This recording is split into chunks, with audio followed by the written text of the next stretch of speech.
Asan si Johan? Umalis na siya. Alam mo, bago siya umalis, may sinabi siyang 10 rules to follow. Magaling ang memory ko. Gusto mo i-recite ko? Unang-una, huwag mong hingin sa kanya maging mahinhin. Ikalawa, huwag mo siyang hahayaang uminom ng marami. Mga 3 baso lang. Baka may upakan siya eh. Sa isang coffee shop, huwag kang order ng iced tea o juice. Mag-coffee ka. Pag sinipa ka niya, umarte ka na parang nasaktan. Pag nasaktan ka, umarte ka na parang hindi. Sa 100th day na anniversary ninyo, dala mo siya ng isang rose habang nasa klase siya.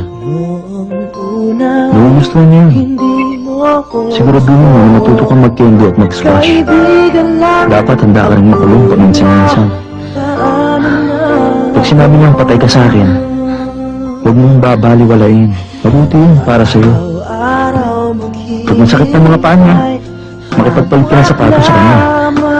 At panghuli, writer siya. Kaya mahilig siyang magsulat. Sana, suportahan mo siya.